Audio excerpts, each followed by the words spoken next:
Welcome to the Authentically Feminine podcast, where we dive deep into all things feminine energy, dating, mindset, confidence, and stepping into the best, most authentic version of you. I'm your host, Daria, founder of The Wealthy Wonder Woman, and I'm so glad that you're here. I hope you enjoyed today's episode, and let's dive in. Hi, everybody. Welcome back. This is Daria here. Thank you so much for joining me. Today, we're going to talk about how external influences and the media can be affecting your beliefs about relationships in a negative way. Now, most of us have grown up on watching romantic comedies, watching drama, watching films like The Notebook, and while a lot of these movies are really good and very entertaining, I think that they create this unrealistic expectation for what a relationship is supposed to look like, especially a healthy relationship. And if you're somebody who's single, and I remember this from myself when I was younger and I was single, and I would watch all of these movies and I would be like, one day that's going to be me. I would watch all of these romantic comedies and I would think, yeah, that's going to be me soon. I'm going to find someone like that. And I'm going to have this fairy tale romance, right? Like you watch it and you have this hope, you have this vision for your own relationship that, is supposed to be something similar to what you see in the media. The fact is that what we see in the media and what we read in the fairy tale romance novels and what we watch in those movies, it is so far from reality that it can really skew your perception of what a healthy relationship is supposed to look like. Think about the classic dynamic where there's, this bad boy, right? Or this guy who's, in reality, if you were to meet someone like this, he would be toxic, right? This toxic man who would be a terrible boyfriend. He's got all these problems.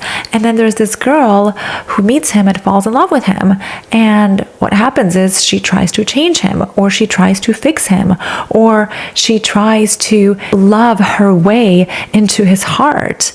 And when you think about it, this is extremely unhealthy. This is like, I don't want my daughter growing up on movies like this thinking that this is what a relationship is supposed to look like, that, I'm going to go after the bad boy or the emotionally unavailable man, and I'm going to convince my way into his heart. I'm going to fix him. I'm going to nurse him back into who he's, his highest self. I'm going to be able to change him.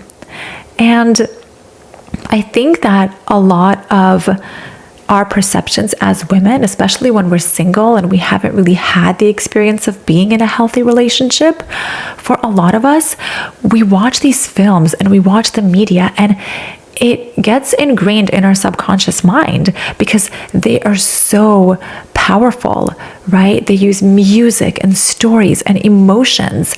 They affect our emotions in such a powerful way that, anything we watch that affects us in a very strong emotional way, it gets stored in our subconscious mind. And so this is affecting how we feel about relationships and what we are expecting when we go out to date somebody or when we enter into a new relationship. Like all of these things we see in the media and we read about, it's all fiction, but it does affect our expectation. There's this image of, having this amazing relationship that's like up and down, and there's roller coaster rides, and there's all this drama and all these interesting and crazy things happening, but yet they go back to each other and they're so in love with each other and they live happily ever after and there's never any problems.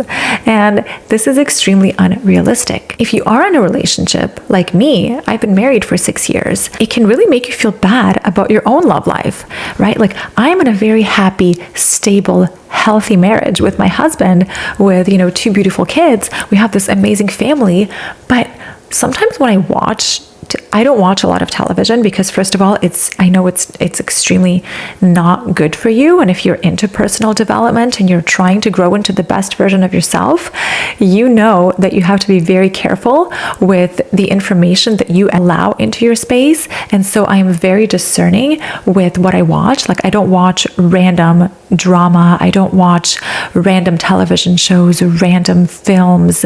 Sometimes, like very rarely, will I watch something that just for the entertainment value. But usually if I'm watching something or I'm reading or I'm listening to something, it's something that is going to make me feel good and help me grow in some way. These television shows and films can make you feel bad about your own life. But here's the thing, when I watch these shows or these films that are about, the romance and the drama and the ups and downs, I watch this and I think, wow, my relationship, like my marriage is really boring. And the thing is, as a dating coach, I understand that boring is not a bad thing. There's different layers to it. And I understand that a healthy relationship and a healthy partnership is meant to be boring to a certain extent. And when I say there's layers, that doesn't mean that you need to be with somebody who you're completely bored with, you never have fun with, who you don't like, who you don't have intimacy with, who just is completely boring, right? Doesn't make you happy and doesn't make you feel good. No, that's not what I mean. What I mean is that when you watch these films and films like even The Notebook, it can set up unrealistic expectations for what a healthy love really looks like in the real world. In the real world, healthy love looks like something that is sustainable.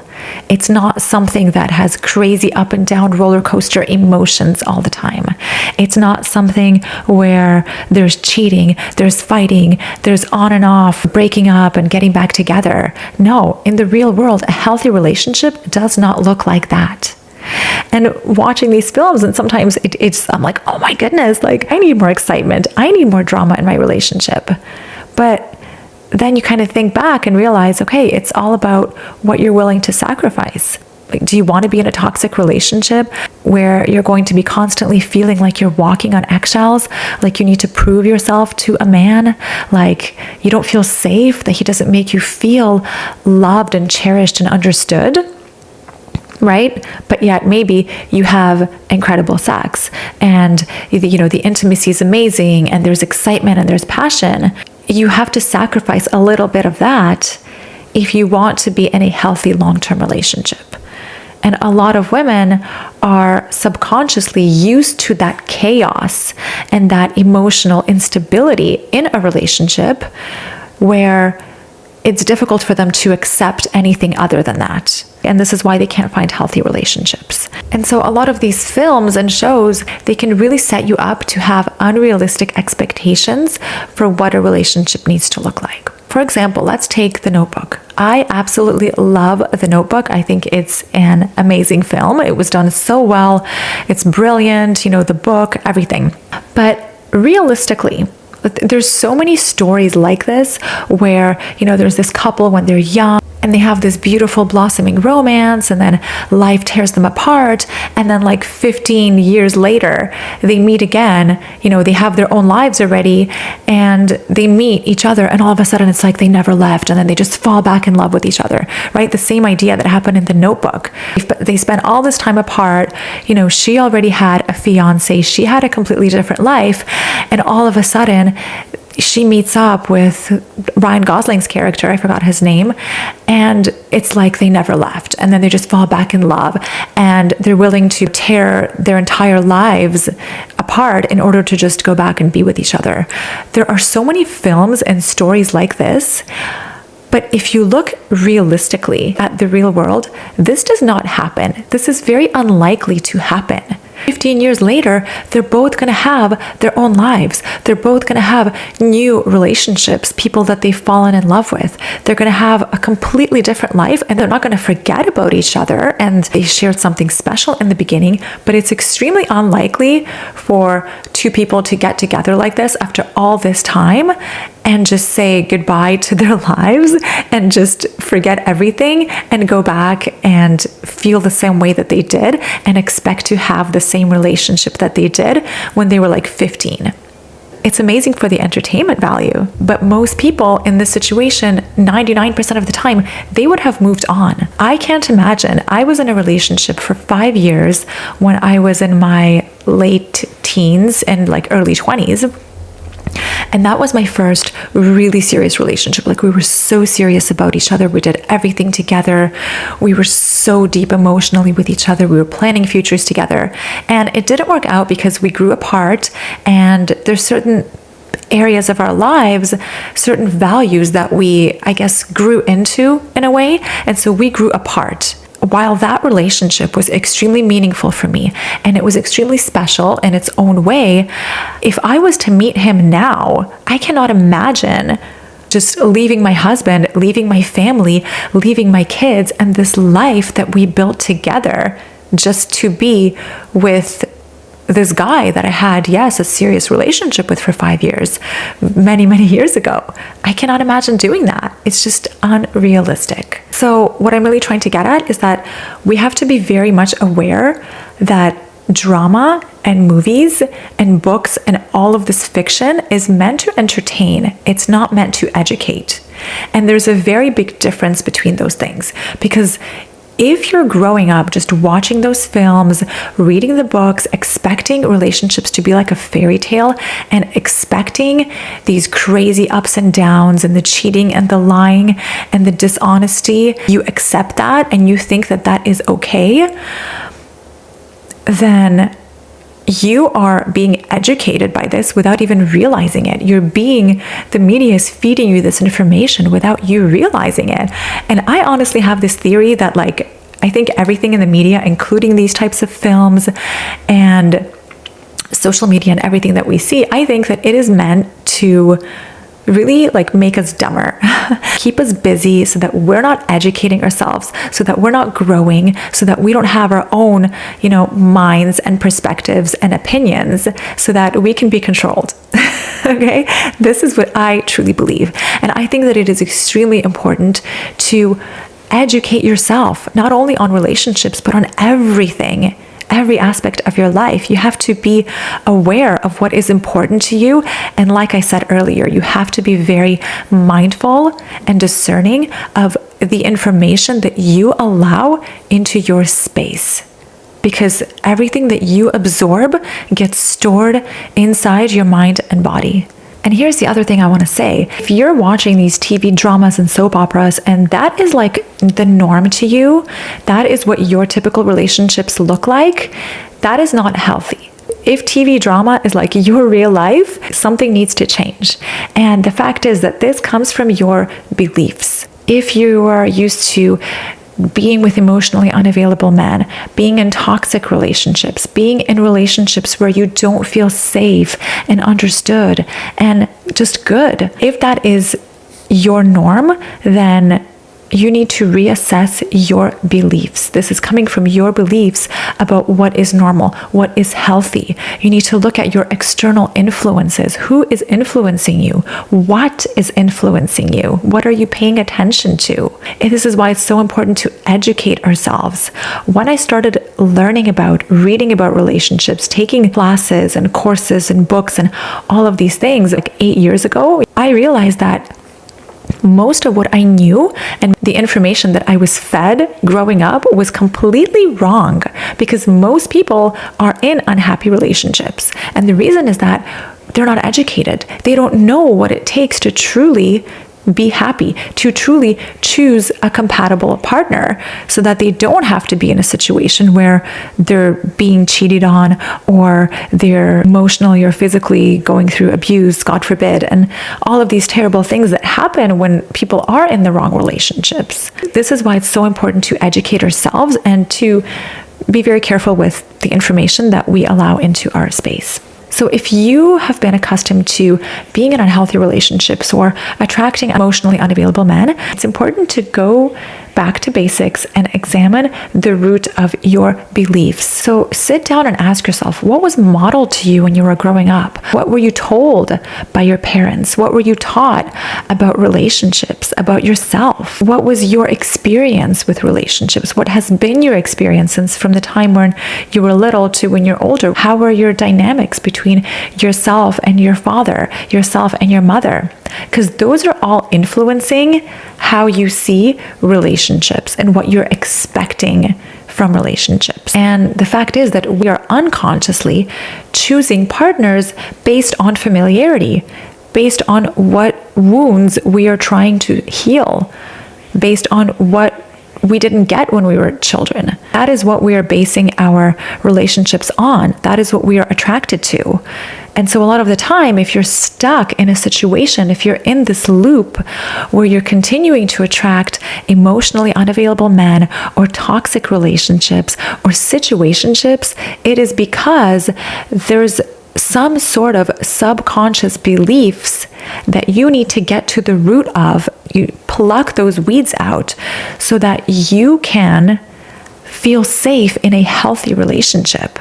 Because those roots are coming from what you experienced as a child, but that's not you anymore.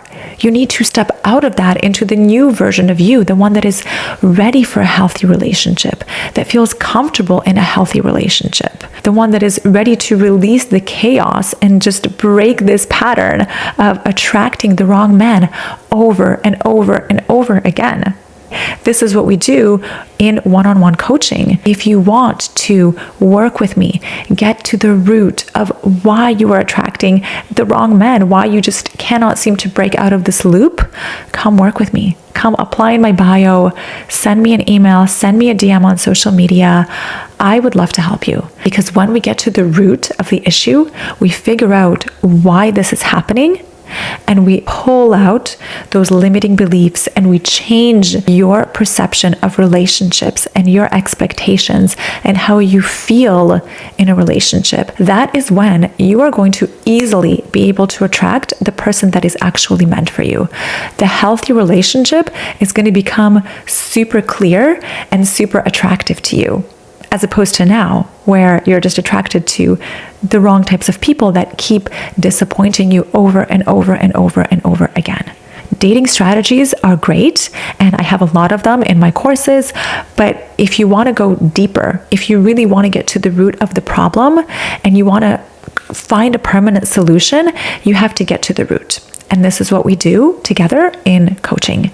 All right. So reach out to me if that is something that you would like to work on. Okay. One more thing I want to talk about is this idea of the good girl who changes the bad boy. And I touched on this a little bit in the beginning, but I want to really just debunk this myth that if you meet a man and you're extremely attracted to him, but he's got a whole bunch of issues, like maybe he's got, some mental health issues, going through a very difficult period in his life right now. Maybe he's going through a lot of instability. Maybe he's, still in love with his ex, but he really likes you and he wants to date you. Okay. Whatever it is, if you meet a man and you are drawn to him, but he's not the person that you want him to be just yet, he's not going to be the person that you want him to be. And yes, there's like a little tiny, 0.00001% chance that he's going to change into the man that you want him to be. He's going to rise and become that man. But you cannot bank on that. You can't rely on that when you start to date somebody, or when you get into a relationship with somebody, or when you decide to marry somebody. You don't decide to marry somebody thinking that they're going to grow into a completely different person. You decide to marry someone or to commit to someone based on who they are now. And a common theme in movies, and this is because I get it. It's really fun and entertaining to watch. Like, I love watching this, right?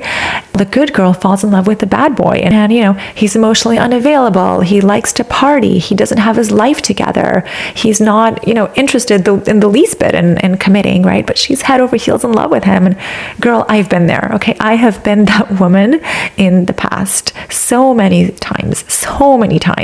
And maybe you have too. But it's this idealistic perspective, where she falls in love with him and then she just gets him to change, right? She gets him to change because she's just so wonderful and she's so patient and she's so loving. And she's unlike anyone he's ever met before. She's just so different. And he decides that he's going to do a 180 for her and become a completely different man. And then they're together happily ever after. I don't know where I got this idea, but when I was younger, like I was in high school, this is exactly my story. because the less attention that a guy gave me and the more of like a bad boy he was, the more attracted I was to him. And I was always the good girl, okay? I was attracted to like the wrong crowd, but I was always the good girl, because this is how I was raised, and I kind of am still, I guess, Of course, I have my fair share of like experimenting and doing some like naughty things in high school when I was younger and stuff, but I had a strong set of values. And I was always like really deep inside, I felt like I was the good girl, and I really was, but I was attracted to the wrong types of men all the time. I was attracted to the bad boys, and I can't tell you how many times I dated and stayed in relationships for months, sometimes like over a year. I've had a few relationships where I was with guys that were on a completely different level. Like they were from a completely different planet, right? They had a completely different internal world, completely different set of values. Like we were so different. And they had so many issues that I took it upon myself to fix. And I had this underlying belief that I can fix him, right?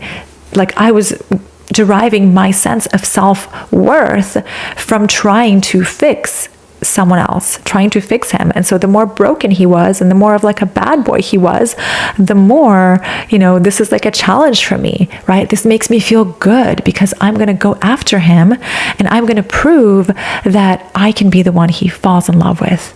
And I can be, the nurse and the caretaker. And now I realize how unhealthy that is and how toxic that is. You cannot fall in love with a man thinking that you're going to change him or you're going to fix his problems, you're going to fix him into being the man that you want him to be, or that he's going to change for you magically, do a 180 for you,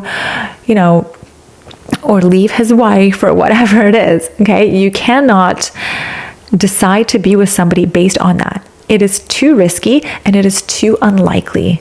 And this is why it's so frustrating for me to watch the films and the shows and the soap operas, because they have a major influence on us and they just set the most unrealistic expectations for dating and for relationships. So my message for you today is twofold, okay? First is please be mindful of the information that you allow into your world and into your space, because you are being influenced by it and it's affecting you whether you realize it or not. Especially when it comes to relationships, so much of what you see on the internet, on social media, on TV is unrealistic, okay? The second thing is, if you want to break the pattern of attracting emotionally unavailable men, of attracting the wrong man, of having situationships that go nowhere, going on dates, getting frustrated, and you just want to settle down and you want to find your person,